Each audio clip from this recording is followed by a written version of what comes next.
একাত্তর সংযোগে সকলকে স্বাগত জানাচ্ছি আমি শাকিল আহমেদ। বরাবরের মতোই খবর এবং খবরের পেছনের খবর নিয়ে আমাদের এই অনুষ্ঠান, এবং আমরা সারাক্ষণ পর্যালোচনা করে থাকি যে এই মুহূর্তে দেশে যা ঘটছে তার বিস্তারিত ব্যাখ্যা আমরা পেয়ে থাকি এই অনুষ্ঠানে। এবং এরই মধ্যে আমরা জানি দেশের বেশ কয়েকটি এলাকায় পানিবন্দী হয়ে পড়ছেন লাখ লাখ মানুষ, এবং প্রত্যেক বছর যেমন করে আমাদের বন্যা আমাদের দুয়ারে হাজির হয়, এই বছর হাওরে দুর্যোগ কাটতে না কাটতেই সিলেট অঞ্চলে কিন্তু নতুন এই দুর্যোগে অসংখ্য মানুষ আমরা দেখছি, প্রায় 5 লাখ মানুষ আমরা দেখছি কক্সবাজারে, এবং সিলেট মৌলভীবাজার ওই অংশেরও প্রচুর মানুষ। 300টি স্কুল এর মধ্যে বন্ধ ঘোষণা করা হয়েছে, এবং সেখানে আমরা যতটুকু বিভিন্ন মিডিয়ার মাধ্যমে এবং আমাদের মিডিয়ার মাধ্যমে যতটুকু আমরা বুঝতে পারছি, সেখানে কোনো কোনো অঞ্চলে খাদ্যাভাবের মতো পরিস্থিতি তৈরি হয়তো হয়েছে।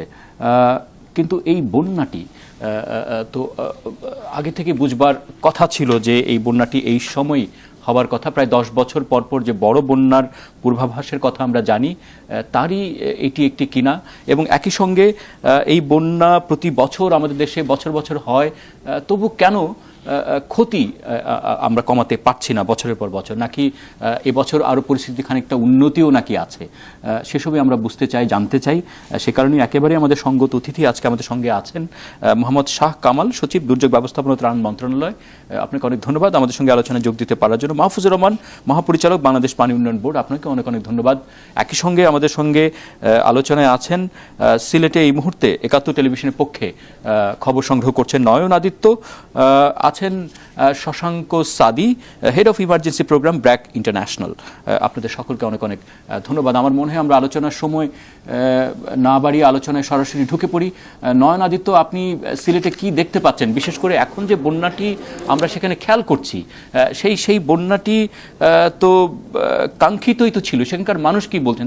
তাদের প্রস্তুতি কেমন ছিল? তারা কি জানতেন যে একটি বন্যা আসছে তাদের দিকে ধেয়ে, এবং মাঠের ফসল যেন তলিয়ে না যায় সেজন্য কি ধরনের ব্যবস্থাপনা তারা করতে পেরেছেন? যদি 2 মাস আগে থেকে শুরু করি শাকিল, 2 মাস আগে যে বন্যাটি হলো তখনই কিন্তু এই এলাকার যে ধানি জমি আছে কিংবা ফসলের জমি আছে সেগুলো কিন্তু তলিয়ে গেছে, এবং সেই পানিটি নামার সুযোগ কিন্তু সে পায়নি। আসলে সেই পানিটি নামার আগেই আরও একবার পাহাড়ি ঢল যেটি হলো, তারপরে কিন্তু এই অঞ্চলের ওই পানির সঙ্গে আগের পানির সঙ্গে নতুন পানি যুক্ত হলো, এবং এটা বন্যা পরিস্থিতি তৈরি হয়েছে আবারও। এবং যেটি বলা হচ্ছে যে এই এলাকা 750 হেক্টর, সিলেটের ফেঞ্চুগঞ্জ এলাকায়, শুধু ফেঞ্চুগঞ্জ এলাকাতেই 750 হেক্টর জমি এর আগের দফায় তলিয়ে গিয়েছিল, এবং নতুন করে এই বন্যা পরিস্থিতি তৈরি হওয়ার পরে আরও 250, সব মিলিয়ে 1000 হেক্টর জমি কিন্তু এখানে তলিয়ে গেছে। এবং এখানকার মানুষরা যারা আছেন তাদের অবস্থা আপনি বুঝতেই পারছেন যে 2 মাস আগে কোনোভাবে নিজেদেরকে টিকে রাখা কিংবা সেই জমিগুলো এক ধরনের প্রস্তুতি তৈরি করার জন্য মানসিকতা, তারপরে আবারও এই বন্যা পরিস্থিতি, সব মিলিয়ে এখানকার চিত্র কিন্তু একেবারেই ভয়াবহ। এবং আপনি শুরুতেই যেমনটি বলছিলেন যে কিছু কিছু এলাকায় খাদ্যাভাবের কথা, আমি 3টি গ্রামে দেখেছি যে 3টি গ্রামের মানুষের কথা যদি বলি, 3টি গ্রামে কোন কোন স্পেসিফিক করে যদি বলেন যে কোন কোন গ্রামের আপনি এই অবস্থা দেখেছেন? গয়াশী একটি গ্রাম আছে, যে গ্রামে প্রায় 500 মতো মানুষকে গেল 15 দিনে এক দফা সেখানে খাবার সরবরাহ করা হয়েছে, এবং সেই খাবারের পরে আর নতুন করে সেখানে কোনো খাবার দেওয়া হয়নি। এবং উত্তর পিটিআইটি একটি গ্রাম আছে যেখানে 45টি ঘর রয়েছে, সেই 45টি ঘরের মধ্যে 5টি ঘরে এখনো মানুষ আছে, এবং ওই বাকি ঘরগুলোর যে যারা থাকতেন তারা বিভিন্ন স্থানে চলে গেছেন, এবং তাদের সঙ্গেও কিন্তু আমি কথা বলবার চেষ্টা করেছি। তারাও কিন্তু বলছেন যে তারা সেখানে কোন ধরনের ত্রাণ সহায়তা পাননি। একেবারে আমরা যদি হাকালুকি হাওরের দিকে যাই, হাকালুকি হাওরের ভিতরে বিচ্ছিন্ন আমরা দেখেছি যে 3-4টি করে ঘর রয়েছে কিংবা 5-6টি করে ঘর রয়েছে। আজকে আমি যে জায়গাটি ঘুরে এসেছি সেখানেও দেখেছি সেখানকার মানুষরাও বলছে যে ওই জায়গাগুলোতে আসলে ত্রাণ সহায়তা পৌঁছানো সম্ভব হয়নি। এবং এই এলাকার ফেঞ্চুগঞ্জের যিনি জনপ্রতিনিধি আছেন সামাদ চৌধুরী, চৌধুরী তার সঙ্গেও কথা বলেছে। তিনি যেটি কিন্তু উদাহরণ দিয়ে আমি তাকে যখন এই জায়গাগুলোর কথা বললাম, তিনি কিন্তু স্বীকার করেছেন যে সেই জায়গাগুলোতে এখন পর্যন্ত ত্রাণ পৌঁছানোর সুযোগ হয়নি। তারা যেটি বলছেন 9 তারিখের পর থেকে ওই যে দুর্গম এলাকাগুলো আছে সেই দুর্গম এলাকাগুলোতে খাবার পৌঁছে দেওয়া হবে, কিন্তু বাস্তবতাটা হচ্ছে এই যে 15 দিনের যে বন্যা, এই বন্যাটি কিন্তু একটু বুঝে নিতে চাই যে আপনি বলছেন একেবারে ত্রাণ সহায়তা দেবার প্রয়োজন হয়ে পড়েছে, কারণ ডবল দুর্যোগ সেখানে হয়েছে। এক দফা পানি নেমে যখন যাবে তখন নতুন করে পানি এসছে, কিন্তু সেখানকার মানুষ, বিশেষ করে যারা উপরের দিকের মানুষ, যারা ভাটি নয়, তাদের তো প্রস্তুতি ছিল। সেই অঞ্চলের মানুষের এক্স্যাক্টলি কি সমস্যা হলো যে তাদের এখন মানে খাদ্যাভাবের মতো পরিস্থিতি কোনো আমি এখন পর্যন্ত নিশ্চিত নয়, কোনো মিডিয়া এবং আপনিও বলছেন তৈরি কেন হলো? মূলত আপনি যদি বন্যার কথা যদি বলেন, যে বন্যার যে সময়টি, সেই সময়টিতে কিন্তু আমাদের এই বন্যাটি এই অঞ্চলে কিন্তু প্লাবিত হয়নি, এটি অনেক সময় আগেই হয়েছে। এবং লক্ষ্য করবেন যে এই এলাকায় যে বাঁধগুলো দেওয়া হয়েছে, শহর রক্ষা বাঁধ কিংবা গ্রাম রক্ষা বাঁধ, এগুলো আসলে 6 মিটার থেকে 7 মিটার পর্যন্ত পানি ধরে রাখতে পারবে। এরপরে যদি কোনো পানি ঢোকে সেগুলো কিন্তু বাঁধ পেরিয়ে যাবে। এবং প্রত্যেকটি এলাকাতে যদি আপনি ধরেন এই অঞ্চলগুলো রয়েছে, এই অঞ্চলে কিন্তু 8 মিটারের ওপরে পানি উঠেছে বাড়তি। সুতরাং আপনি যে বাঁধটি দেওয়া হয়েছে, বাঁধের ওপর দিয়েই কিন্তু পানিগুলো যাচ্ছে। এটা একেবারে দৃশ্যমান একটি বিষয়। সেখানে এখন স্থানীয় মানুষ, জনপ্রতিনিধি, সেখানকার স্থানীয় প্রতিনিধি যারা আছেন, তারা তাৎক্ষণিকভাবে বালির বস্তা দিয়ে সেই পানিগুলো ভিতরে ঢোকানোর যে আটকানোর এক ধরনের চেষ্টা করছে।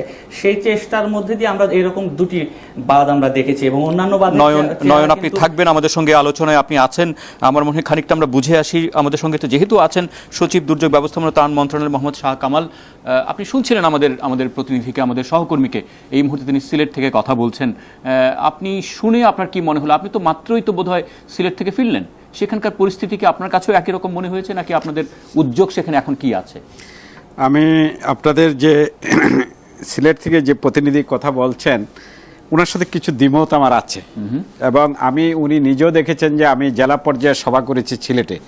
আমি প্রথমত আসি যে মাননীয় মন্ত্রী, দুর্যোগ ব্যবস্থাপনা ত্রাণ মন্ত্রণালয় এবং আমি দুজনেই আমরা মৌলভীবাজারে সভা করেছি। আমরা সরজমিনে গিয়েছি এবং মোট 60টি উপজেলা হলো আপনার মৌলভীবাজারে। 60টি উপজেলার মধ্যে মূলত 3টি উপজেলা খুব বেশি ক্ষতিগ্রস্ত হয়েছে, সেটা হলো বড়লেখা, জুরি এবং কুলাউড়া।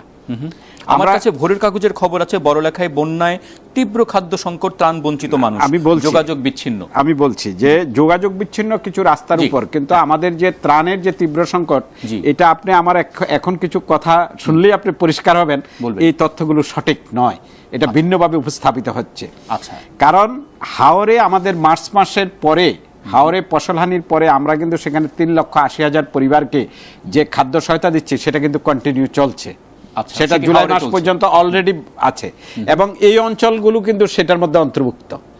তারপরে ঈদে কিন্তু আমরা 10 কেজি করে চাল দিয়েছি এক্সট্রা, সেটা দিয়েছি। তারপরে আমি আপনার যে প্রতিনিধি তিনি উপস্থিত ছিলেন, আমরা কিন্তু ইতিমধ্যে জুলাই মাসের এই আর্থিক বছরে এসে 1, 2, 3, 4 এই 4 তারিখের মধ্যে কিন্তু শুধু সিলেটেই আমরা কিন্তু 800 টন দিয়েছি। এবং সেখানে এফেক্টেড না সেটা পৌঁছেছে কিনা অবশ্যই পৌঁছেছে। আমি নিচে পেঞ্জুগুঞ্জে গিয়ে দিয়েছি, আমি এবং মন্ত্রী মহোদয়, মাননীয় সংসদ সদস্য সেখানে প্রতিজনে। এখন প্রশ্ন হলো যে সকলে পেয়েছে কিনা। এটা কিন্তু একটি দুরূহ কাজ, আপনি জানেন। সেখানে হয়তো এমন হতে পারে যে কিছু সংখ্যক লোক সেই বিষয়টিকে ভিন্নভাবে, কারণ বিভিন্ন রাজনৈতিক প্রক্রিয়ার লোকজন থাকে, বিভিন্ন জন এই যখনই কোনো বিপদ আসে, কেউ আসে আপনার রাজনীতি করার জন্য, কেউ আসে ব্যবসা করার জন্য। এটা বাস্তবতা। আপনিও এই দেশের নাগরিক, আমিও এই দেশের নাগরিক, আমরা সকলেই জানি এক একজন এক এক উদ্দেশ্য নিয়ে থাকে। মূলত আমাদের স্থানীয় প্রতিনিধিবৃন্দ, রাজনৈতিক নেতৃবর্গ, প্রশাসন যেইভাবে কাঁধে কাঁধ মিলিয়ে এই কাজগুলো করেছে, এটা কিন্তু একটি প্রশংসার বিষয়, অবশ্যই প্রশংসার বিষয়। আমরা মনে হয় আরেকটু শুনবো, আমাদের যেহেতু সহকর্মী ঢাকা থেকে গিয়েছেন, তিনি ঘুরছেন বিভিন্ন সিলেটের প্রত্যন্ত এলাকা, আমরা তার কাছ থেকে শুনবো, খানিকটা আমরা বুঝে আসি। মহাপরিচালক বাংলাদেশ পানি উন্নয়ন বোর্ড মাহফুজুর রহমান, আপনার কাছ থেকে এই যে বন্যাটি এবার হয়ে গেল, সেই বন্যাটি ঠেকানোর কোনো উপায় ছিল কিনা? আমি বলছি যে বলছেন যে বাঁধ উপচে পানি ভেতরে ঢুকে পড়েছে, তাহলে বাঁধের যে সেখানে পরিমাপ থাকবার কথা ছিল, সেই পরিমাপটি সঠিক আছে, তাই তো? হ্যাঁ, বাঁধের পরিমাপ সঠিক আছে। বন্যা ঠেকানোর কোনো উপায় ছিল না। আমি বলি যে আমাদের হাওর অঞ্চলে আমরা শুধু বোরো ফসলটাকেই আমরা রক্ষা করার জন্য এই বাঁধ দিয়ে আসছি। বিগত 40 বছর থেকেই আমাদের অনেক পরীক্ষা নিরীক্ষা করে এই লেভেলটা ঠিক করা হয়েছে। আচ্ছা, এইবার যেটা ঘটেছে, এবার মার্চ মাসের 29 তারিখে আমাদের বন্যা হয়েছে, যেই বন্যাটা এখন হওয়ার কথা ছিল জুলাই মাসে। ওকে, কিন্তু দেখা যাচ্ছে যে সে 2 মাস আগেই বা 3 মাস আগেই চলে এসেছে। সেটি অবশ্য বন্যা ছিল না, সেটি তো ছিল বাঁধ পাহাড়ের ঢল। ভেঙে না, বাঁধ ভেঙে দুইটা পানি আছে। ঢুকে পড়া। না, এটা ঠিক তা না। আমরা যদি, আমার কাছে তথ্য আছে, আপনি যদি দেখেন যে সেই সময় 29 তারিখে যে পানির লেভেল ছিল, Right. 1 তারিখে প্রায় 3.5 মিটার পানি বেড়ে গেল আরো। এতে গিয়ে প্রায় এই 12 থেকে 13 ফিট পানি, এটা ধরে রাখার জন্য কিন্তু আমাদের বাঁধ নির্মাণ করা হয় নাই। এরা স্থানীয় জনগণ ভালোভাবেই জানেন যে আমাদের বোরো ফসলটাকে রক্ষা করার জন্য আমরা শুধু বাদ দেওয়া হয়েছে। এখন যদি অসময়ে এবং অস্বাভাবিক বন্যা হয়ে যায়, আমি just একটু বলে নিই আমি, বলবেন জি। যদি অসময়ে, দুইটা প্রশ্ন আপনাকে, দুইটা জিনিস বুঝতে হবে, যে একটা হলো অসময়ে হয়ে গেল আর একটা অস্বাভাবিক হয়ে গেল।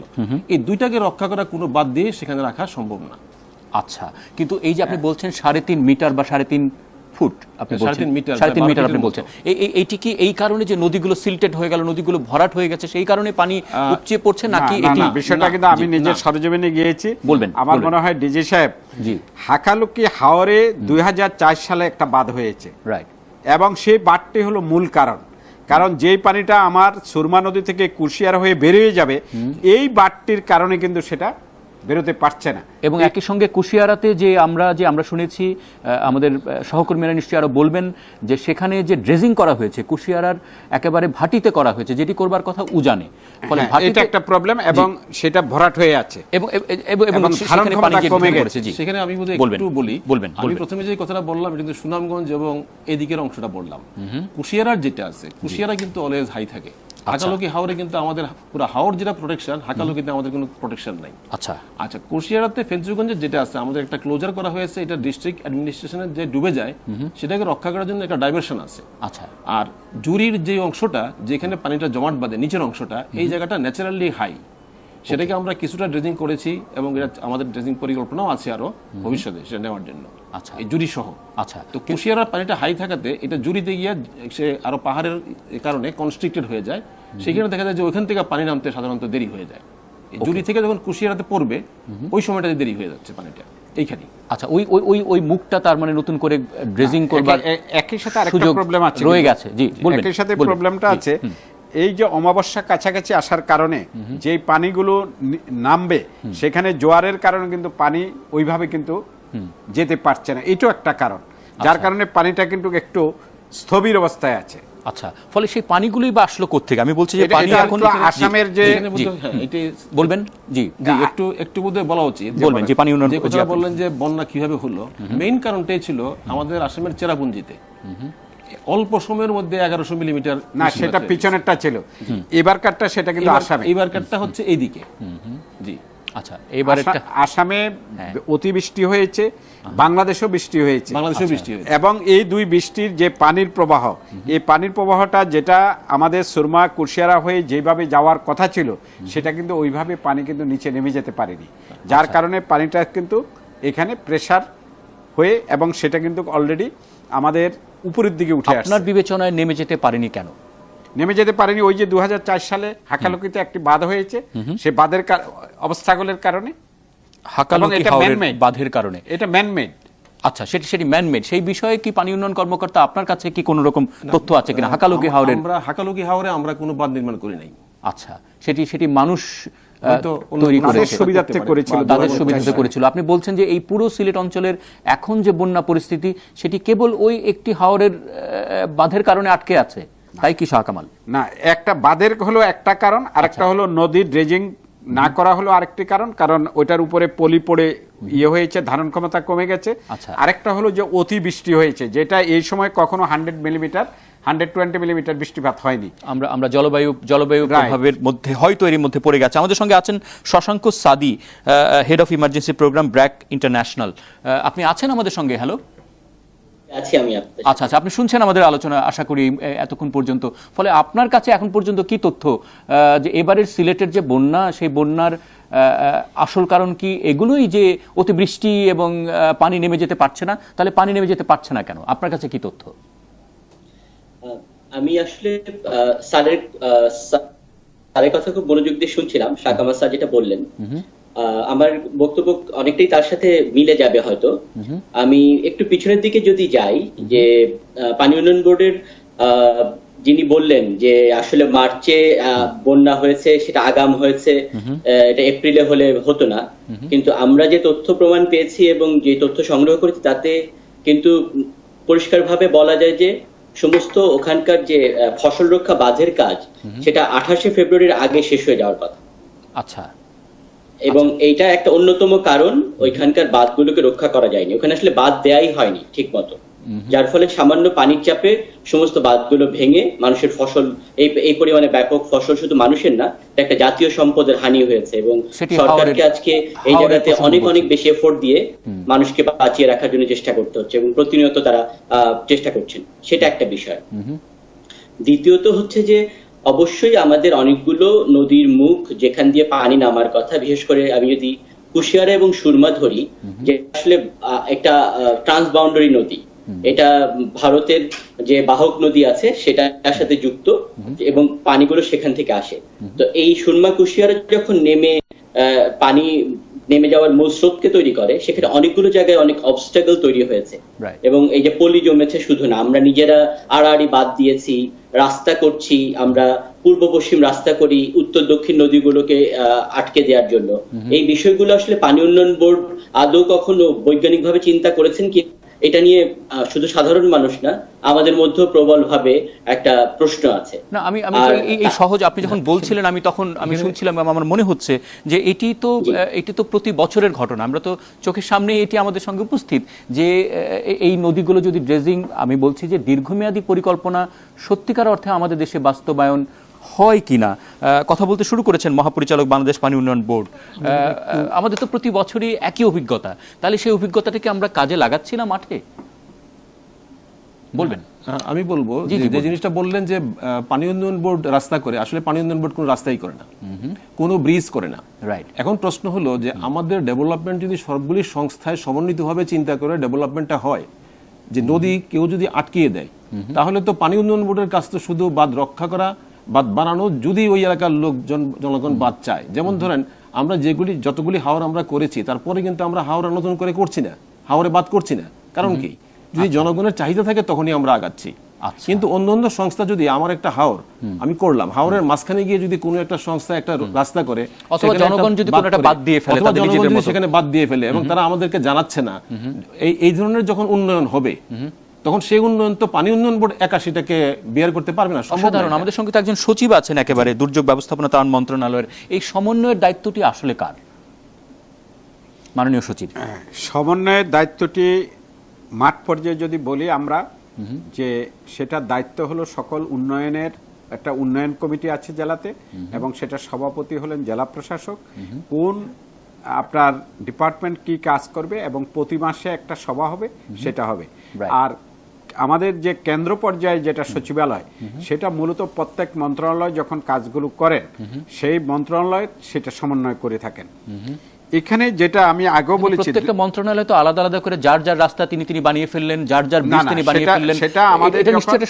সেটা আমাদের যখন পরিকল্পনা মন্ত্রণালয় যখন প্রজেক্ট দেয়, সেখানে ওভারল্যাপিং এবং সবকিছু কিন্তু এক বৈঠকের পরে কিন্তু সেটা ক্লিয়ার করে দেওয়া হয়। কোনোটার সাথে কোনোটা কিন্তু ওভারল্যাপিং এবং মানে সমন্বয়হীনতার কোনো সুযোগই নেই। এবং মাঝে মাঝে সেটা আবার মিটিং করেন আমাদের মাননীয় পরিকল্পনা মন্ত্রী মহোদয়, প্রায়ই সবাইকে নিয়ে মিটিং করেন এবং যে কোনো সিদ্ধান্ত তাৎক্ষণিক দেন। এখানে আসলে কোনো সমস্যা নেই। এখানে কোনো আমাদের মূল সমস্যাটা হয়েছে 2004 সালে যে বাঁধটি দেওয়া হয়েছিল হাকালুকিতে, তখন কিন্তু এই এনভায়রনমেন্টাল ইফেক্ট এবং ডিজাস্টার ইম্প্যাক্ট বিবেচনা আনা হয়নি, কোনোভাবেই করা হয়নি। এটা শুধুমাত্র কিছু আপনার সুবিধার্থে এখানে কয়েকটা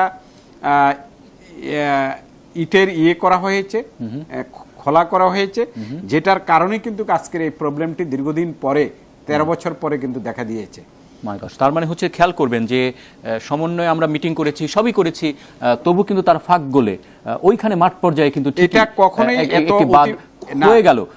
ফলে সেটি নজরদারি করবার দায়িত্বটি আমরা কারা নেব? কিন্তু বৈজ্ঞানিক উপায়ে কেউ চিন্তা করেনি এরকম ঘটনা ঘটবে। তার মানে হচ্ছে আমাদের চিন্তার মধ্যেও, তাহলে চিন্তার মধ্যে একটা ছিল, মানে কোনো প্রকার দুর্যোগ সার্ভে ছিল না, ব্যবস্থাপনা চিন্তাটি কোনো আমাদের সার্ভে ছিল না সেখানে, আচ্ছা, এবং কোনো প্রকার এক্সপার্ট ওপিনিয়ন ছিল না। আমাদের মাঠে যেহেতু আছেন অর্থাৎ সহকর্মী, ফিউচার ফরকাস্ট যেটা তখন মনে করা হয়েছে যে রাস্তাটা করলেই মানুষের বেশি জনগণের সুবিধা হবে এবং জনগণের স্থানীয় চাপও থাকে, আচ্ছা, তখন মনে হয়েছে যে রাস্তাটা ইম্পর্টেন্ট। কিন্তু এখন এসে দেখা গেল যে রাস্তার চেয়ে কিন্তু পানি সরানোটা ইম্পর্টেন্ট। এই যে অগ্রাধিকার বিবেচনা, এই অগ্রাধিকার বিবেচনাটা আমরা যথাযথভাবে তখন করতে পারিনি বলে এই নতুন প্রবলেমটি সৃষ্টি হয়েছে। এবং আশা করি আমাদের ভবিষ্যতের অগ্রাধিকার পরিকল্পনায় এখন অবশ্যই, আমাদের এখন থেকে যথাযথ আরো কাজ হয়তো হচ্ছে অথবা হচ্ছে কিনা তা আমরা জানবো বিরতির পর। আমাদের যেহেতু মাঠে আছেন সহকর্মী নয়ন আদিত্য, আপনি আশা করি আপনি আরো কিছু যোগ করতে চাইবেন। অন্যান্য সহকর্মীদের সঙ্গে কথা বলবো ঠিক বিরতির পরপরই। একটা ছোট্ট বিরতির সময় হয়েছে, সঙ্গে থাকবার জন্য অনেক অনেক ধন্যবাদ। আমরা কথা বলবার চেষ্টায় আছি বন্যায় মানুষের কষ্ট দুর্ভোগ আমরা কেমন করে কমিয়ে আনতে পারি, লাঘব করতে পারি। প্রতি বছর আমাদের দেশে বন্যা হয় এবং প্রতি বছর দুর্ভোগ যেন প্রত্যেক বছরের চেয়ে পাল্লা দিয়ে কেন যেন বাড়তেই থাকে, কিন্তু আমরা আমাদের সমন্বিত অভিজ্ঞতাগুলো ঠিকঠাক কাজে লাগাতে পারছি কিনা তাই আমরা আলোচনার চেষ্টায় আছি। নয়নাদিত্য, আপনি আছেন ৭১-এর হয়ে এখন কভার করছেন, বন্যার খোঁজ খবর রাখছেন, এখন এই মুহূর্তে আছেন আপনি সিলেটে। আমাদের আলোচনা বিরতির আগে আগে আপনি শুনছিলেন, আপনি কিছু যোগ করতে চান কিনা? মূলত প্রথমে আমি বলে রাখি যে মাননীয় সচিব যিনি যেটি বলছিলেন যে মৌলভীবাজারের উদাহরণ দিচ্ছিলেন, আমি কিন্তু বলছিলাম যে ফেনসুগঞ্জের এবং হাকালুকি হাওর ওই অঞ্চলগুলোর কথা, কিংবা এই এলাকার প্রত্যন্ত অঞ্চল যেগুলো রয়েছে যারা পানিবন্দী আছে সেই এলাকায় ত্রাণ পৌঁছেছে কিনা সেই প্রসঙ্গে। দ্বিতীয়ত বিষয় যেটি বলতে পারি যে উজানের দিকে বিশেষ করে এই ফেনসুগঞ্জ এলাকায় যে 5টি জায়গায় পানি উন্নয়ন বোর্ডের যে বাঁধের মতো যে জায়গাগুলো আছে যেগুলো দিয়ে আসলে ক্ষতিগ্রস্ত হয়েছে এবং সেগুলোতে কাজ করা যায়নি, এবং যেখানে বলা হয়েছে আমাদের কাছে যে আর টাকার সমস্যার কারণে সেই কাজগুলো করা সম্ভব হয়নি। অথচ আমরা কিন্তু এখানে উল্টো খবর পাচ্ছি নয়নাদিত্য। আমরা যেটি জানি যে সেখানে বরাদ্দ হয়েছে বেশ 40 কোটি টাকার মতো, সেখানে তারা কাজ করতে পেরেছেন 22 কোটি টাকার মতো। অর্থাৎ তার মানে কি এই যে তারা সময় মতো কাজটি শেষ করতে পারেননি। যেহেতু আছেন আমাদের সঙ্গে মহাপরিচালক বাংলাদেশ পানি উন্নয়ন বোর্ড মাহফুজুর রহমান, খানিকটা আপনার কাছে শুনে আসি না আমি যেটা আসলে জি কি হয়েছে। এটা আসলে সিলেটেও আমরা দেখেছি এর আগে যখন হাওড়ে বন্যার বাঁধের ক্ষেত্রে আমরা দেখেছি কাজ শুরু হয়নি, শেষ হয়নি। সিলেটের ক্ষেত্রে কি তাই হয়েছে? না, এখানে যেটা বললাম যে 22 কোটি টাকা এটা হাওরের, সুনামগঞ্জ এবং ওই এলাকার জন্য। আর জুরি যেখানে, সেখানে আমাদের জুরিতে যেটুকু আছে আমরা বার্ডে ইমার্জেন্সি করার জন্য অলরেডি আমরা পারমিশন দিয়ে রেখেছি ওদেরকে, পারমিশন দেওয়া আছে। একটা পয়েন্টে ভেঙে গেছে আর একটা পয়েন্টে জনগণ কেটে দিয়েছে। এখন জনগণ যদি কেটে দিয়ে হাওরে পানি প্রবেশ করায়, এবং এটা রাতের আধারেই কেটেছে আমার কাছে যেই তথ্য আছে আমার কাছে, এখন সেটা জনগণ কেটে দিলে ওই মুহূর্তে যখন বন্যা চলে তখন কেটে দিলে তো এটা থামানো সম্ভব হয় না। আচ্ছা, এখন সেই ক্ষেত্রে করণীয় কিছু থাকে না। এখন যদি ইমার্জেন্সি আমি সেখানে যাই ব্যবস্থা নেই, সবটাই চলে যাবে এবং টাকাটা অপচয় হয়ে যাবে। আচ্ছা, ফলে কোনো কিছু করবার নাই। কিন্তু এই যে বাঁধগুলোর আসল দায়িত্ব তো ছিল বন্যা মোকাবেলা, নাকি? জি, তাহলে বন্যাকে আমরা মোকাবেলা করতে পারলাম? আমরা বন্যা মোকাবেলার জন্য চেষ্টা করে যাচ্ছি, কিন্তু বন্যা যদি অস্বাভাবিক হয়ে যায় তখন দুই একটা পয়েন্টে তখন ছুটে যায় আমাদের। এখন কি এটা ধরেন বাঁধগুলি হলো মাটির বাঁধ, আমাদের বাঁধগুলি এরকম। আপনি যদি আমেরিকাতে যান, মিসিসিপি নদী, তারা সবচেয়ে ধনী রাষ্ট্র পৃথিবীতে, বিলিয়ন বিলিয়ন ডলার তারা খরচ করছে সেখানে। তারপরেও কিন্তু প্রতি বছর সে বন্যা প্রতিরোধে গিয়ে দেখা যাচ্ছে তাকে মেনটেনেন্স একটা প্রচুর বাজেট দিয়ে সে চেষ্টা করে যাচ্ছে। সেখানে বাংলাদেশের প্রকৃতির আপনি চিন্তা করেন, সব বালির বাঁধ, সব মাটির বাঁধ আমাদের। এই মাটির বাঁধ দিয়ে মাটির বাঁধ তো প্রয়োজনীয় নাকি? আমাদের যে এখনকার অবস্থায় আছি আমরা, দুনিয়াতে সব দেশেই মাটির বাদই করে, আমরাও মাটির বাঁধ করে যাচ্ছি। এবং আমরা আমাদের মাটির বাঁধ দিয়ে আমাদের রিসোর্স দিয়ে আমরা মোকাবেলা করে যাচ্ছি। আচ্ছা, তার মধ্যে যদি প্রকৃতি, যেমন ধরেন আমি তো বলি যে এখনকার যে বন্যার অবস্থা, যদি আমরা বৃষ্টিপাত দেখি, সারা বছরের যে পরিমাণ বৃষ্টিপাত হয় সেই বছরের বৃষ্টিপাতটা কিন্তু সমস্যা না, কিন্তু বৃষ্টিপাতটা ক্লাইমেট চেঞ্জের কারণে হঠাৎ করে অল্প সময় হয়ে যায়, অল্প সময় বেশি বৃষ্টিপাত হচ্ছে, বেশি বৃষ্টিপাত হয়ে যাচ্ছে, এবং সেটা তখন নদীতে পিকটা বাড়িয়ে ফেলে, অনেক বেশি হয়ে যায়, এবং সেইটা এই বাঁধগুলি রক্ষা করা আমাদের জন্য কষ্ট হয়ে যাচ্ছে। সেই কারণে আমরা এবং জলবায়ু পরিবর্তনের এই যে প্রভাব, এই প্রভাবও তো এক ধরনের এখন গবেষণার মধ্যেই আমাদের আছে এবং থাকবার কথা। সেই কারণে আপনার পরামর্শ কি? আপনি কি হলে পরে কি হলে পরে আমাদের মানুষ এই বন্যার পানিতে, বন্যা অনেক সময় ভালো, কারণ বন্যা মাটিতে পলি তৈরি করে, বন্যা মাছের প্রজনন বাড়ায়, এবং বন্যা অন্যান্য সুবিধার কথাও আমরা জানি, মাটির উর্বরতা বাড়ায়, কিন্তু যেই বন্যা মানুষকে কষ্ট দেয় এবং সেটি তো কাম্য নয়। ফলে বন্যা আপনি ঠেকাবেন কি করে? আপনার একেবারে সুনির্দিষ্ট প্রস্তাবনাটি কি? সুনির্দিষ্ট প্রস্তাবনা হলো আমরা আমাদের যে সমস্ত বাঁধ আছে যেগুলি জনগণ যেভাবে চাচ্ছে আমরা সেটা ঠেকানোর পরিকল্পনা আমাদের আছে। আমরা জলবায়ু পরিবর্তনের প্রভাবকে মোকাবেলা করে ইতিমধ্যেই আমাদের উপকূলীয় অঞ্চলে কিন্তু আমরা একটা প্রোগ্রাম নিয়ে ফেলেছি। আচ্ছা, এখন অন্যান্য জায়গায় আমরা একই ধরনের প্রোগ্রাম সামনে নিব, এবং সেই কারণে আমি শুধু বলি যে মাননীয় প্রধানমন্ত্রীর নির্দেশনা মোতাবেক বাংলাদেশে একটা ডেল্টা প্ল্যান হচ্ছে, আপনি বোধহয় জানেন। সেই ডেল্টা প্ল্যানে এটি খুব সম্ভবত নেদারল্যান্ডের সহযোগিতা।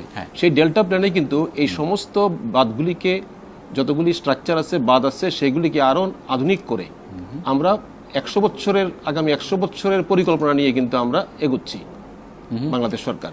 তো সেইভাবে পরিকল্পনা নিয়ে আমরা আগালে আশা করি আমরা ভবিষ্যতে সমস্ত বাঁধগুলিকে মানুষের চাহিদা মোতাবেক এবং সুন্দরভাবে আমরা নির্মাণ করতে পারবো। আচ্ছা, ফলে সেখানকার বাঁধগুলো কেমন হবে না হবে সেগুলো আমার এই মুহূর্তে জানতে ইচ্ছা করছে।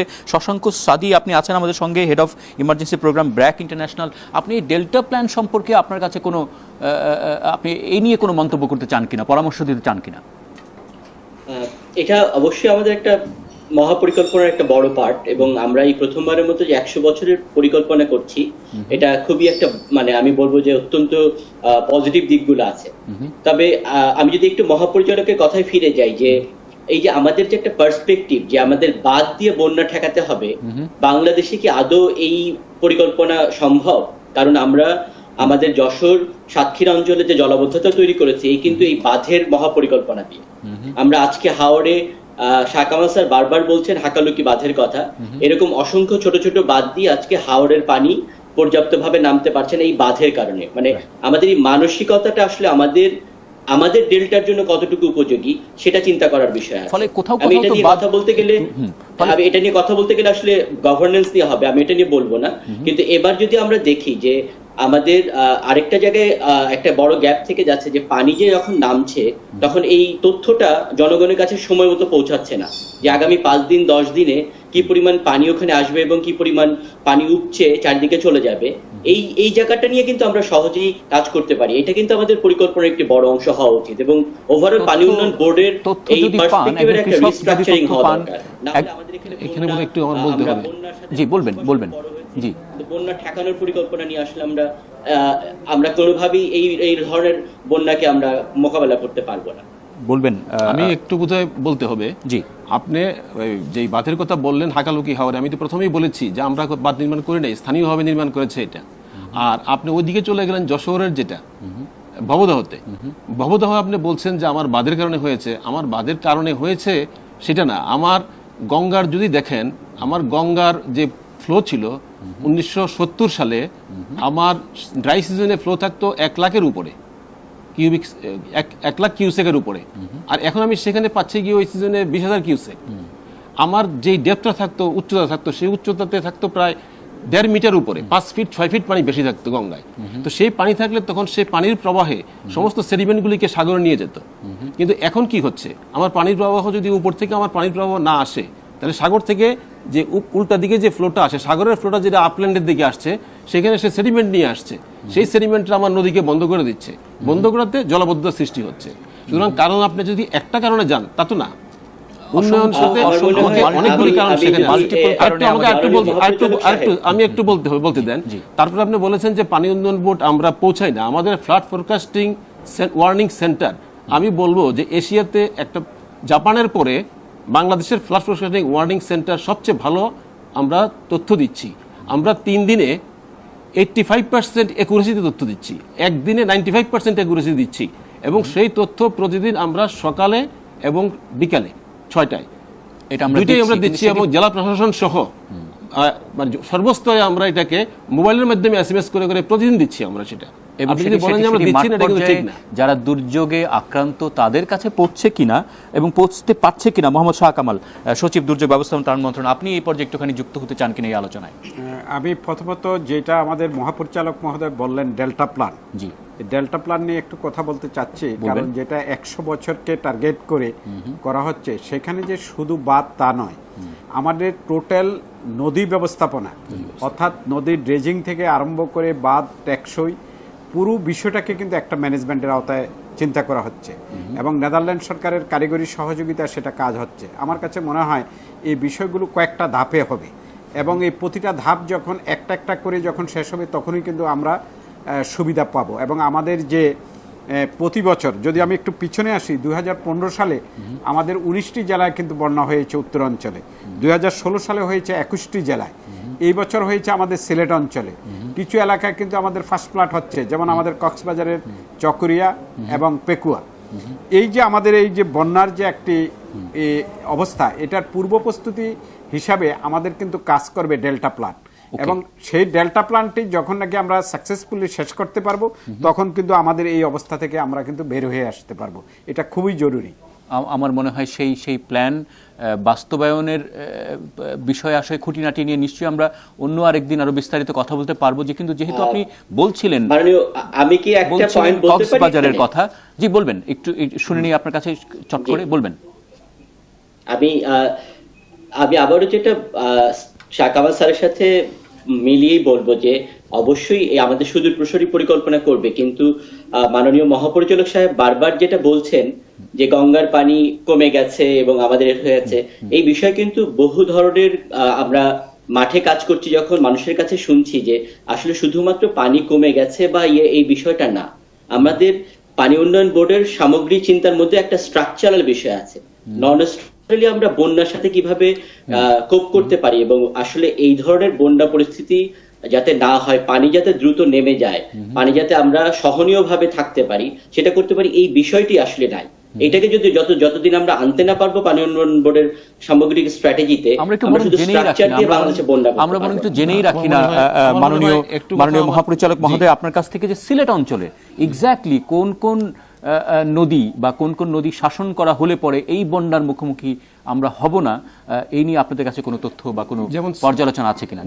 আমি যদি বলি সিলেটে মনু, খোয়াই, আমরা সেগুলিতে কিন্তু সুরমা, সেগুলিতে আমার কিন্তু এখনো ডেঞ্জার লেভেল থেকে পানি উপরে, কিন্তু বন্যা হচ্ছে না। রাইট, আচ্ছা। যেখানে আমি এখন মৌলভীবাজার, ফেঞ্চুগঞ্জ, সেখানে আমার কোনো বন্যা নিয়ন্ত্রণ বাদ নাই এবং আমি সেখানে যাই নাই বন্যা নিয়ন্ত্রণ, সেখানে বন্যা হচ্ছে। আচ্ছা, সেই কারণে এটা তো আমাকে বুঝতে হবে যে আমি যেখানে বাদ দিয়েছি সেই অংশ কিন্তু এখনো পর্যন্ত আমি রক্ষা করে চলেছি। আচ্ছা, এখন যদি মহাদুর্যোগের দিকে টার্ন না নেয়, সেরকম কিছু পরিস্থিতি না হয়, তাহলে আমরা আশা করি যে সেই বাধা আমরা ঠেকাতে পারবো। আর আরেকটা বিষয় আপনি বলছেন যে আমাদের মহাপরিকল্পনা নাই, এটা বলতে ঠিক না। আমরা 70 দশকে শুধু বন্যা নিয়ন্ত্রণ চিন্তা করেছি, এখন কিন্তু রিভার ম্যানেজমেন্টে চলে এসেছি। আমাদের মাননীয় মন্ত্রী স্পেশালি আমাদেরকে নিয়ে বসেছেন এবং মহাপরিকল্পনার আকারে আমরা আগাচ্ছি। আমাদের মাননীয় প্রধানমন্ত্রী একটা দীর্ঘমেয়াদী ড্রেজিং মাস্টার প্ল্যান করার জন্য আমাদেরকে দিয়েছেন এবং সেটা আমরা কনসেপ্ট পেপার অলরেডি তৈরি করেছি এবং মাননীয় প্রধানমন্ত্রীর দপ্তরে আমাদের যে মুখ্য সমন্বয়ক, ওনার এখানে আমরা গত মাসে আমরা সভা করেছি এবং আমাদের অবস্থান আমরা জানিয়েছি, সেভাবে আমরা এগোচ্ছি। আচ্ছা, গ্রাজুয়ালি। আচ্ছা, এটা একদিনে হবে না, একটা মহাপরিকল্পনা ধরেন আমাদের আর্থিক সামর্থ্য চিন্তা করতে হবে। আজ থেকে 20 বছর আগে সরকারের সামর্থ্য আর এখনকার সামর্থ্য, এখন সরকারের সামর্থ্য অনেক বেড়েছে এবং সেই হিসেবে পাল্লা দিয়ে কিন্তু আমরা আমাদেরকে আস্তে আস্তে মেগা প্রজেক্টের দিকে যাচ্ছি আমরা এখন, যেটা অতীতে আমরা পারি। এখন সেই মেগা প্রজেক্টের জনগণের সুবিধা শেষ পর্যন্ত কতটা নিশ্চিত হয় বা প্রজেক্টগুলো বাস্তবায়নে আমরা শেষ পর্যন্ত মাঠে তার কি ক্রিয়া পাই আমরা, সেটি আমরা আরো একটুখানি বুঝে নিতে চাই। এবং একই সঙ্গে আপনি বলছিলেন দুর্যোগ সচিব যে কক্সবাজারের কথা, সেখানকার মানুষেরই বা এখন কি অবস্থা, কেমন আছেন তারা, তাই আমরা জানতে চাইব। এটা ছোট্ট বিরতির সময় আবার আমাদের হয়েছে, সঙ্গে থাকছেন আশা করি। সঙ্গে থাকবার জন্য অনেক অনেক ধন্যবাদ। আবার আমরা ফিরলাম একাত্তর সংযোগে, আমরা কথা বলবার চেষ্টায় আছি। বন্যা প্রতি বছর হয়, এটির ক্ষয়ক্ষতি আমরা কেমন করে দিনে দিনে আমরা কমিয়ে আনতে পারি, সেই আলোচনায় আমরা আছি। আমরা খানিকটা বোধহয় যেতে চাই কক্সবাজার। এরই মধ্যে আমরা দেখছি প্রায় 5 লাখেরও বেশি মানুষ সেখানে বন্যায় কষ্ট পাচ্ছেন, আটকে আছেন, পানিতে আটকে আছেন। আমি দেখতে পাচ্ছি এরই মধ্যে আমাদের সঙ্গে যুক্ত হয়েছেন আমাদের সহকর্মী কামরুল ইসলাম মিন্টু। মিন্টু, এই কদিন আগে আমরা ওখানে নানা রকম দুর্যোগের খবর পেয়েছি, পাহাড় ধস সেখানে ছিল এবং বৃষ্টিপাত সেখানে চলছে। এই নতুন করে বন্যার কারণ কি সেখানে, মানে মূল কারণটি কেন এই হঠাৎ করে পানি সেখানে বন্যা তৈরি হয়েছে, একটু কারণটি যদি ব্যাখ্যা করেন আমাদেরকে। আপনার কথার সূত্র ধরে যদি বলতে চাই যে কদিন আগে মোড়া আঘাত এনেছিল, সেই ক্ষতটা এখনো পর্যন্ত কত উপকূলের মানুষ কাটিয়ে উঠতে পারেনি, তারা স্বাভাবিক জীবন এখন পর্যন্ত ফিরে পায়নি। তারপরে তার কিছুদিন বাদেই আবার গত 5 দিন ধরে বন্যায় কবলে হয়ে পড়েছে কক্সবাজারের উপকূলের মানুষ। এর কারণ হিসেবে আমরা যেটা দেখি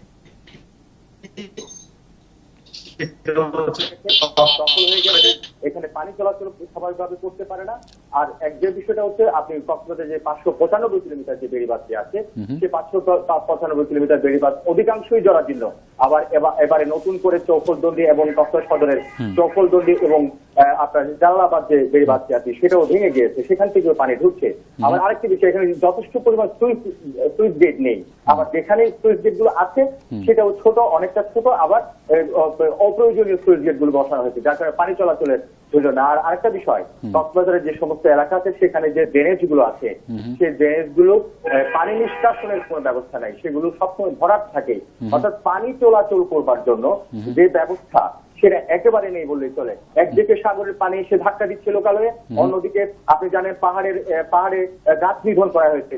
ভারী বর্ষণ হলে সেখানে পাহাড় ধরে রাখতে পারছে না বর্ষার পানিগুলোকে, এটা পাহাড়ের ঢলের পানি লোকালয়ে আসছে, সাগরের পানি আসছে, ভারী বর্ষণের পানি একসাথে মিশে এই প্রতি বছরই এই মানুষগুলো এই পানির সাথে প্রতি বছরই যুদ্ধ করে চলছে। আমরা মূলত এই পুরনো এবং এইগুলোর সমাধান করতে অনেক আশ্বাস অনেক হয়ে থাকে, কিন্তু সে ধরনের সমাধান এখনো পর্যন্ত আমরা কখনো পাইনি।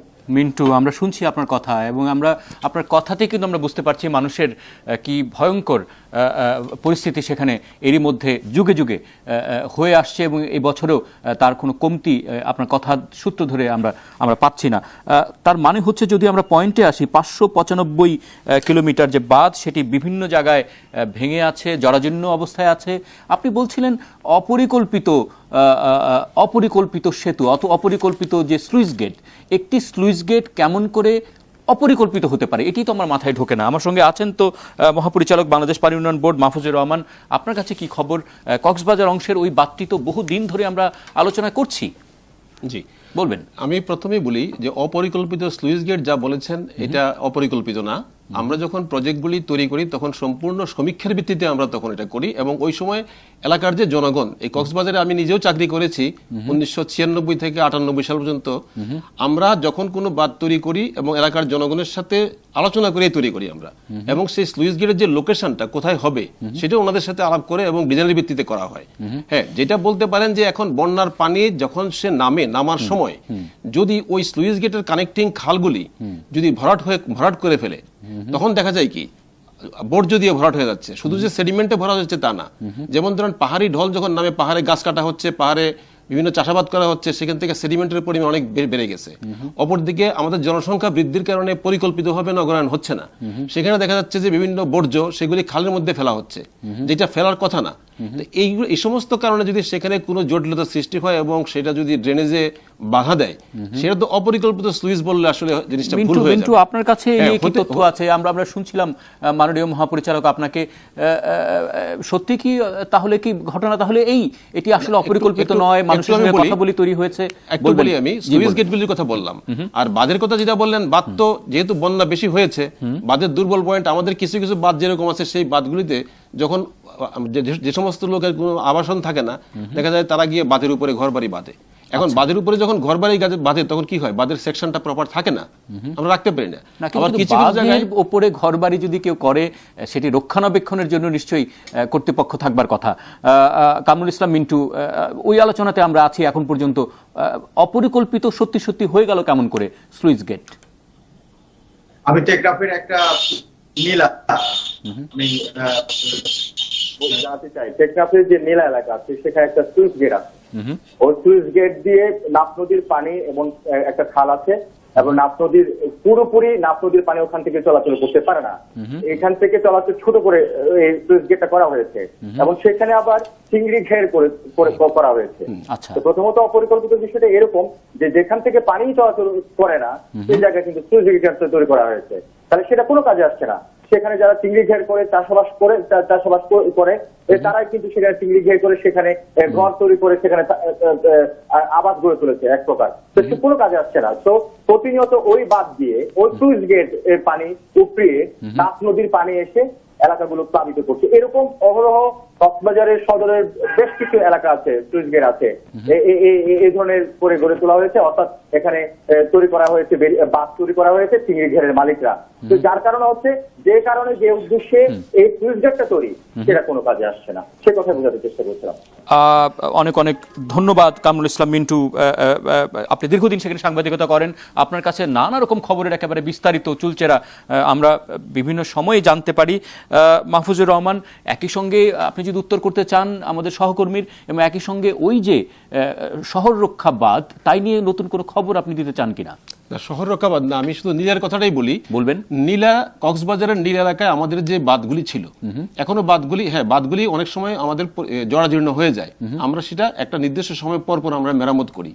কিন্তু ওই বাঁধগুলির কারণে কিন্তু এলাকার জনগণ সেখানে চিংড়ি এবং লবণ চাষ করে, এবং চিংড়ি এবং লবণ চাষ করতে গিয়ে তারা করে কি আমাদের বাঁধের মাঝখান দিয়ে সে পাইপ দিয়ে দেয় তার পানির সুবিধার্থে। আমাদের যে রেগুলেটরগুলি, স্লুইসগুলি যেখানে আছে তার চাইতেও আরো বেশি পয়েন্টে তারা তখন বাঁধ কাটে এবং সেখানে কেটে একটা পাইপ বসায়, সেই পাইপ দিয়ে সে পানি আনা নেওয়া করে। এতে হয় কি, যখন বন্যা হয় তখন দেখা যাবে যে ওই জায়গাটা ভেঙে যাচ্ছে, অথবা যখন সাইক্লোন হয় তখন ওই জায়গাটা ভেঙে যাচ্ছে। তো সেই কারণে আমার স্লুইসের উপরে যারা নির্ভরশীল তারা তাদের জন্য তাদের ফসলটা হিসেবে মাছ এবং চিংড়ি মাছ এবং লবণ, এই দুইটাই তাদের ফসল। আবার সেই বাঁধের মাধ্যমে আমি কিন্তু তাদেরকে প্রোটেক্ট করি ইয়ার থেকে, জলোচ্ছ্বাস থেকে, সামুদ্রিক জলোচ্ছ্বাস থেকে।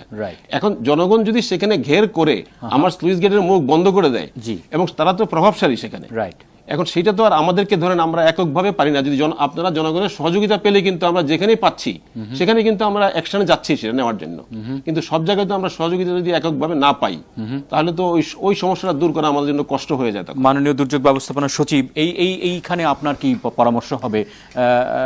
বলছেন জনগণের সঙ্গে তো এক ধরনের মুখোমুখি অবস্থায়, বিশেষ করে প্রকাশ্য বাঁধের মধ্যে আমি যদি পাইপ ঢুকিয়ে ফেললাম তাহলে এটি নজরদারি আমরা কেমন করে করতে পারছি না? আমি আপনাকে একটু পিছনে 2015 সালে প্রথম কিন্তু আমরা দেখলাম যে চকরিয়া এবং পেকুয়াতে অনেকদিন পর্যন্ত পানিটা আটকেছিল। এই পানিটা এসেছিল কিন্তু পাহাড়ি ডলে মাথামোহরি নদী দিয়ে। আমি নিজে ওই এলাকাটা ভিজিট করি, এবং 2015 সালে কিন্তু এই পানিটা দীর্ঘ সময় থাকার কারণে সেখানে কিন্তু 74,000 পরিবারকে আমরা কিন্তু 4 মাস খাদ্য সহায়তা দিই। আচ্ছা, 2016 সালটা ভালো ছিল, 2017 সাল। এখন আমরা তখন দেখেছি সরজমিনে যেটা কয়টা কারণে কেন এটা হলো, সেখানে একটা রাবার ড্যাম তৈরি করা হয়েছে মাতামোহরি নদীতে। এই রাবার ড্যামটাও কিন্তু মূলত আমাদের এই আপনার পানিকে স্থবির অবস্থায় রাখা মূল কারণ ছিল।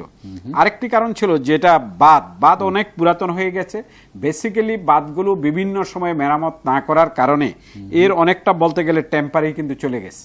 আচ্ছা, এবং সেখানে যে সুইচ গেট গুলো আছে, এই সুইচ গেট গুলো কি শহর রক্ষা বাঁধ বলছেন না? এটা হলো বাঁধটা তো একবারে টেকনাফ থেকে শুরু করে পুরো কক্সবাজার ঘিরে এসে কুতুবখালী হয়ে একবারে আপনার চকরিয়া হয়ে আপ টু পেকুয়া পর্যন্ত, এবং এটা বাঁশখালীর সাথে এসে যোগ হয়েছে। এটা কিন্তু একটা বিরাট এরিয়া। এখন এই বাঁধের যেমনি মেরামত হয়নি তেমনি ভাবে কিন্তু এই বাঁধগুলো আমাদের যে জলোচ্ছ্বাসের কারণে সবসময় কিন্তু দুর্বল হয়ে গিয়েছে। আমাদের অনুষ্ঠানের সময় আমরা ফুরিয়ে ফেলেছি, আমরা একদম বুঝে ফেলেছি। অনেক অনেক ধন্যবাদ মাননীয় সচিব, আপনাকে একেবারে সুনির্দিষ্টভাবে তথ্য দেওয়ার জন্য। কিন্তু শেষ মুহূর্তে অন্যান্য যারা আমাদের সঙ্গে যুক্ত ছিলেন, নয়নাদিত্য এবং কামরুল ইসলাম মিন্টু, আপনাদেরকেও ধন্যবাদ।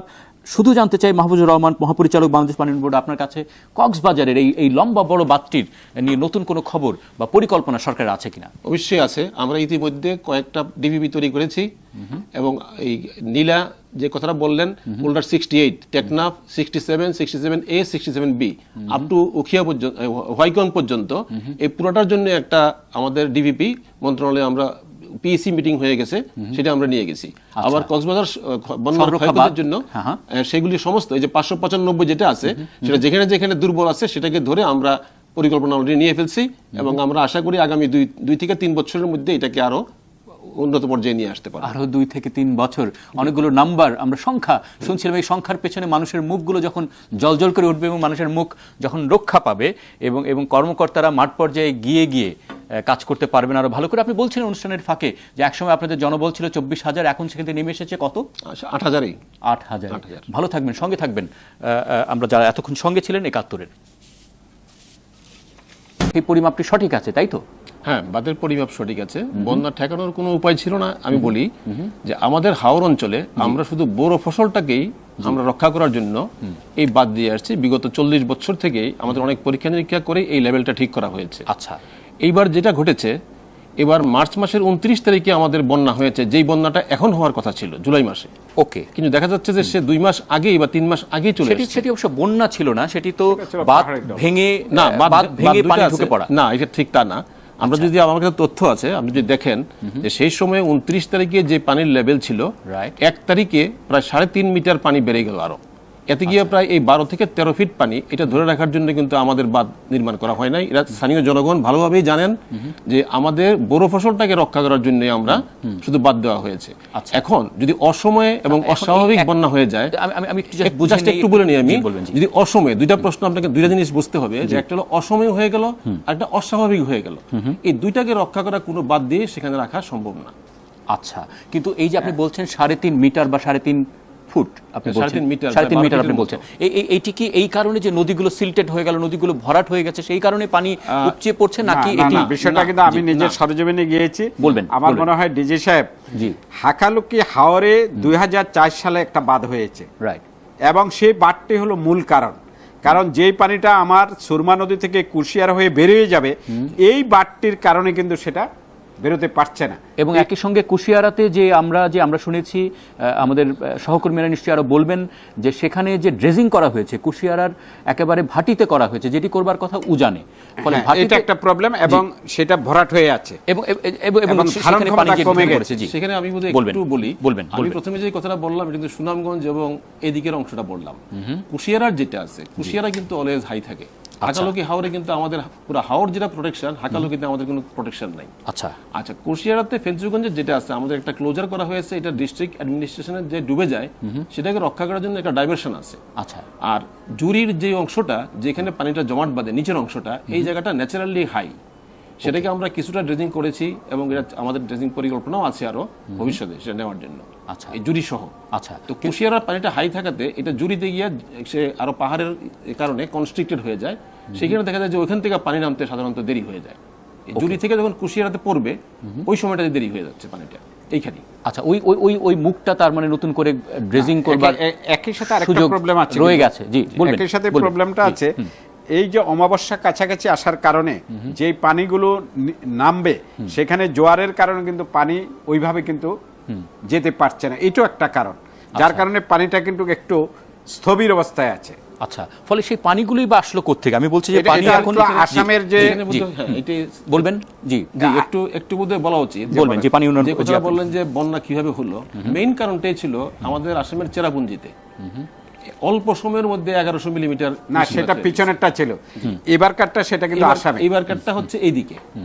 জি, আচ্ছা, এবারে আসামে অতিবৃষ্টি হয়েছে, বাংলাদেশেও বৃষ্টি হয়েছে, এবং এই দুই বৃষ্টির যে পানির প্রবাহ, এই পানির প্রবাহটা যেটা আমাদের সুরমা কুশিয়ারা হয়ে যেভাবে যাওয়ার কথা ছিল, সেটা কিন্তু ওইভাবে পানি কিন্তু নিচে নেমে যেতে পারেনি, যার কারণে পানিটা কিন্তু এখানে প্রেসার হয়ে, এবং সেটা কিন্তু অলরেডি আমাদের উপরের দিকে উঠে আসছে। আপনার বিবেচনায় নেমে যেতে পারেনি কেন? নেমে যেতে পারেনি ওই যে 2004 সালে হাকালুকিতে একটি বাঁধ হয়েছে, সে বাঁধের অবস্থাগুলোর কারণে, হাকালুকি হাওরের বাঁধের কারণে, এটা ম্যানমেড। আচ্ছা, সেটি ম্যানমেড। সেই বিষয়ে কি পানি উন্নয়ন কর্মকর্তা আপনার কাছে কি কোনো রকম তথ্য আছে কিনা? হাকালুকি হাওরে আমরা কোনো বাঁধ নির্মাণ করি নাই। আচ্ছা, সেটি মানুষ তৈরি করেছিল, তাদের সুবিধাতে করেছিল। আপনি বলছেন যে এই পুরো সিলেট অঞ্চলের এখন যে বন্যা পরিস্থিতি, সেটি কেবল ওই একটি হাওরের বাঁধের কারণে আটকে আছে, তাই কি শাহ কামাল? না, একটা বাঁধের হলো একটা কারণ, আরেকটা হলো নদীর ড্রেজিং না করা হলো আরেকটি কারণ ওইটার উপরে পলি পড়ে হয়েছে, ধারণ ক্ষমতা কমে গেছে। আরেকটা হলো যে অতিবৃষ্টি হয়েছে, যেটা এই সময় কখনো 100 মিলিমিটার 120 মিলিমিটার বৃষ্টিপাত হয়নি। আমরা জলবায়ু প্রভাবের মধ্যে হয়তো এর মধ্যে পড়ে গেছে। আমাদের সঙ্গে আছেন Shashanka Sadi, head of emergency programme BRAC international. আপনি আছেন আমাদের সঙ্গে? হ্যালো, আছি আমি। আচ্ছা, আপনি শুনছেন আমাদের আলোচনা আশা করি এতক্ষণ পর্যন্ত। ফলে আপনার কাছে এখন পর্যন্ত কি তথ্য যে এবারের সিলেটের যে বন্যা, সেই বন্যার আসল কারণ কি এগুলোই যে অতিবৃষ্টি এবং পানি নেমে যেতে পারছে না? তাহলে পানি নেমে যেতে পারছে না কেন? আপনার কাছে কি তথ্য? আমি আসলে স্যারের কথা খুব মনোযোগ দিয়ে শুনছিলাম। শাহ কামাল স্যার যেটা বললেন, আমার বক্তব্য অনেকটাই তার সাথে মিলে যাবে হয়তো। আমি একটু পিছনের দিকে যদি যাই, যে পানি উন্নয়ন বোর্ডের যিনি বললেন যে আসলে মার্চে বন্যা হয়েছে, সেটা আগাম হয়েছে, এটা এপ্রিলে হলে হতো না।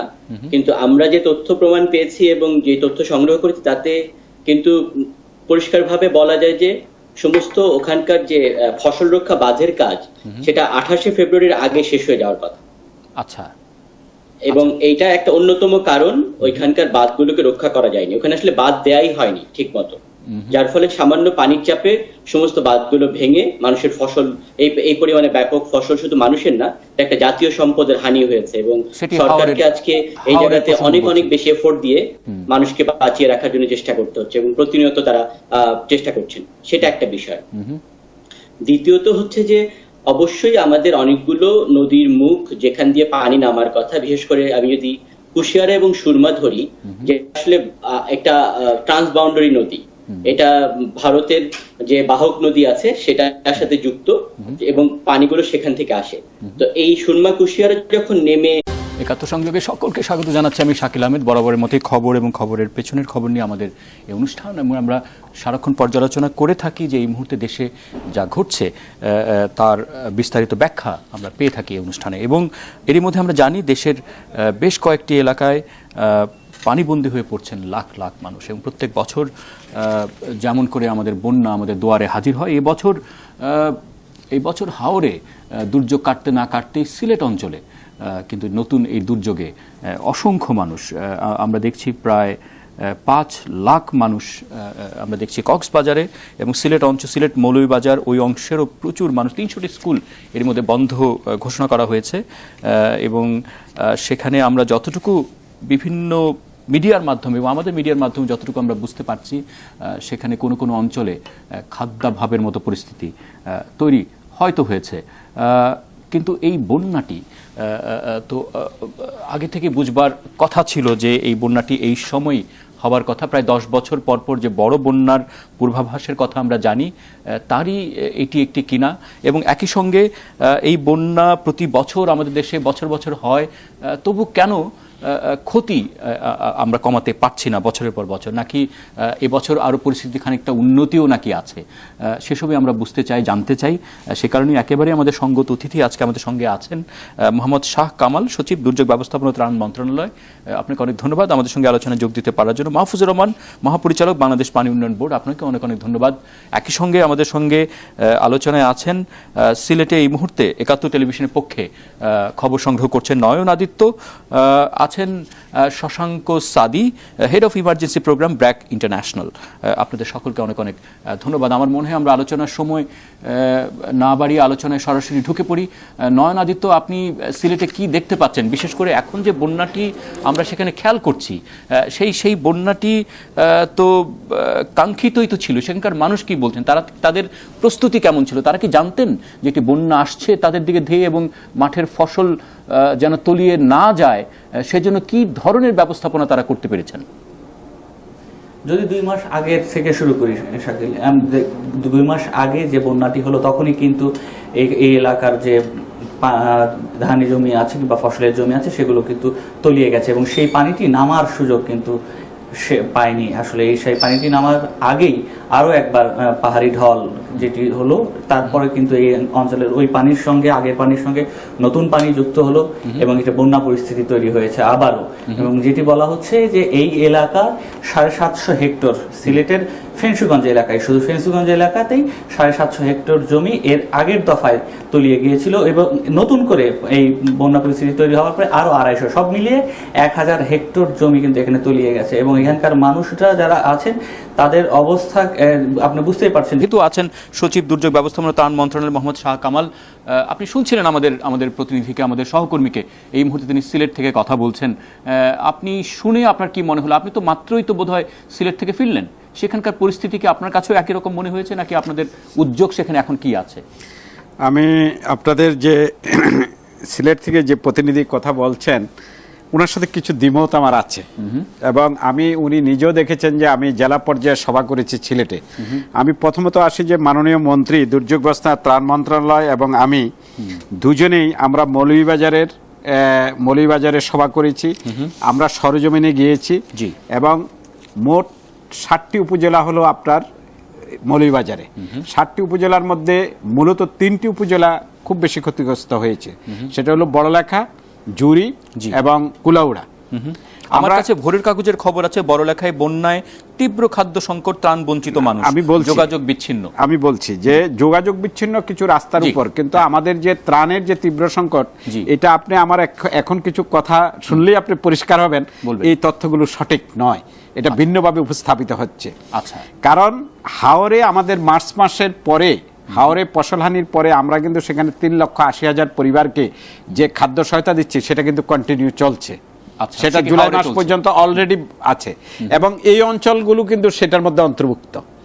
তারপরে ঈদে কিন্তু আমরা 10 কেজি করে চাল দিয়েছি এক্সট্রা, সেটা দিয়েছি। তারপরে আমি আপনার যে প্রতিনিধি তিনি উপস্থিত ছিলেন, আমরা কিন্তু ইতিমধ্যে জুলাই মাসের এই আর্থিক বছরে এসে 1, 2, 3, 4 এই 4 তারিখের মধ্যে কিন্তু শুধু সিলেটেই আমরা কিন্তু 800 টন দিয়েছি এবং সেখানে এফেক্টেড না সেটা পৌঁছেছে কিনা অবশ্যই পৌঁছেছে। আমি নিচে পেঞ্জুগঞ্জে গিয়ে দিয়েছি, আমি এবং মন্ত্রী মহোদয়, মাননীয় সংসদ সদস্য সেখানে প্রতিজনে। এখন প্রশ্ন হলো যে সকলে পেয়েছে কিনা, এটা কিন্তু একটি দুরূহ কাজ, আপনি জানেন।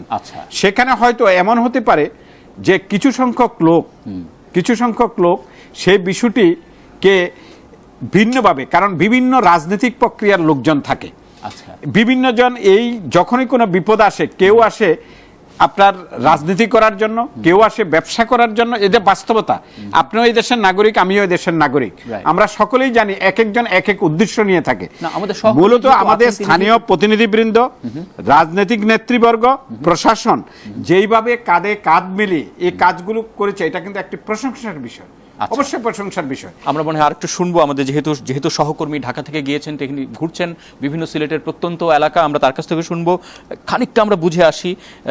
মহাপরিচালক বাংলাদেশ পানি উন্নয়ন বোর্ড মাহফুজুর রহমান, আপনার কাছ থেকে এই যে বন্যাটি এবার হয়ে গেল, সেই বন্যাটি ঠেকানোর কোনো উপায় ছিল কিনা? আমি বলছি যে বলছেন যে বাঁধ উপচে পানি ভেতরে ঢুকে পড়েছে, তাহলে বাঁধের যে সেখানে পরিমাপ থাকবার কথা ছিল, সে 2 মাস আগে কোনোভাবে নিজেদেরকে টিকে রাখা কিংবা সেই জমিগুলো এক ধরনের প্রস্তুতি তৈরি করার জন্য মানসিকতা, তারপরে আবারও এই বন্যা পরিস্থিতি, সব মিলিয়ে এখানকার চিত্র কিন্তু একেবারেই ভয়াবহ।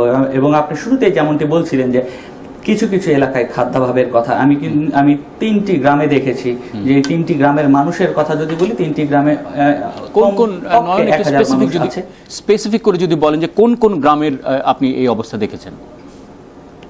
গয়াসী একটি গ্রাম আছে, যে গ্রামে প্রায় 500-র মতো মানুষকে গেল 15 দিনে এক দফা সেখানে খাবার সরবরাহ করা হয়েছে এবং সেই খাবারের পরে আর নতুন করে সেখানে কোনো খাবার দেওয়া হয়নি। এবং উত্তর পিটিআইটি একটি গ্রাম আছে যেখানে 45টি ঘর রয়েছে, সেই 45টি ঘরের মধ্যে 5টি ঘরে এখনো মানুষ আছে এবং ওই বাকি ঘরগুলোর যারা থাকতেন তারা বিভিন্ন স্থানে চলে গেছেন এবং তাদের সঙ্গেও কিন্তু আমি কথা বলবার চেষ্টা করেছি। তারাও কিন্তু বলছেন যে তারা সেখানে কোনো ধরনের ত্রাণ সহায়তা পাননি। একেবারে আমরা যদি হাকালুকি হাওরের দিকে যাই, হাকালুকি হাওরের ভিতরে বিচ্ছিন্ন আমরা দেখেছি যে 3-4টি করে ঘর রয়েছে কিংবা 5-6টি করে ঘর রয়েছে। আজকে আমি যে জায়গাটি ঘুরে এসেছি সেখানেও দেখেছি সেখানকার মানুষরাও বলছে যে ওই জায়গাগুলোতে আসলে ত্রাণ সহায়তা পৌঁছানো সম্ভব হয়নি। এবং এই এলাকার ফেঞ্চুগঞ্জের যিনি জনপ্রতিনিধি আছেন সামাদ চৌধুরী, চৌধুরী, তার সঙ্গেও কথা বলেছি। তিনি যেটি কিন্তু উদাহরণ দিয়ে আমি তাকে যখন এই জায়গাগুলোর কথা বললাম, তিনি কিন্তু স্বীকার করেছেন যে সেই জায়গাগুলোতে এখন পর্যন্ত ত্রাণ পৌঁছানোর সুযোগ হয়নি। তারা যেটি বলছেন 9 তারিখের পর থেকে ওই যে দুর্গম এলাকাগুলো আছে সেই দুর্গম এলাকাগুলোতে খাবার পৌঁছে দেওয়া হবে, কিন্তু বাস্তবতাটা হচ্ছে এই যে 15 দিনের যে বন্যা, এই বন্যাটি কিন্তু একটু যদি একটু বুঝে নিতে চাই যে আপনি বলছেন একেবারে ত্রাণ সহায়তা দেবার প্রয়োজন হয়ে পড়েছে, কারণ ডবল দুর্যোগ সেখানে হয়েছে। এক দফা পানি নেমে যখন যাবে তখন নতুন করে পানি এসছে, কিন্তু সেখানকার মানুষ, বিশেষ করে যারা উপরের দিকের মানুষ, যারা ভাটি নয়, তাদের তো প্রস্তুতি ছিল। সেই অঞ্চলের মানুষের এক্স্যাক্টলি কি সমস্যা হলো যে তাদের এখন মানে খাদ্যাভাবের মতো পরিস্থিতি কোনো আমি এখন পর্যন্ত নিশ্চিত নয়, কোনো মিডিয়া এবং আপনিও বলছেন তৈরি কেন হলো? মূলত আপনি যদি বন্যার কথা যদি বলেন, যে বন্যার যে সময়টি, সেই সময়টিতে কিন্তু আমাদের এই বন্যাটি এই অঞ্চলে কিন্তু প্লাবিত হয়নি, এটি অনেক সময় আগেই হয়েছে। এবং লক্ষ্য করবেন যে এই এলাকায় যে বাঁধগুলো দেওয়া হয়েছে, শহর রক্ষা বাঁধ কিংবা গ্রাম রক্ষা বাঁধ, এগুলো আসলে 6 মিটার থেকে 7 মিটার পর্যন্ত পানি ধরে রাখতে পারবে। এরপরে যদি কোনো পানি ঢোকে সেগুলো কিন্তু বাঁধ পেরিয়ে যাবে। এবং প্রত্যেকটি এলাকাতে যদি আপনি ধরেন এই অঞ্চলগুলো রয়েছে, এই অঞ্চলে কিন্তু 8 মিটারের ওপরে পানি উঠেছে বাড়তি। সুতরাং আপনি যে বাঁধটি দেওয়া হয়েছে, বাঁধের ওপর দিয়েই কিন্তু পানিগুলো যাচ্ছে। এটা একেবারে দৃশ্যমান একটি বিষয়। সেখানে এখন স্থানীয় মানুষ, জনপ্রতিনিধি, সেখানকার স্থানীয় প্রতিনিধি যারা আছেন, তারা তাৎক্ষণিকভাবে বালির বস্তা দিয়ে সেই পানিগুলো ভিতরে ঢোকানোর যে আটকানোর এক ধরনের চেষ্টা করছে।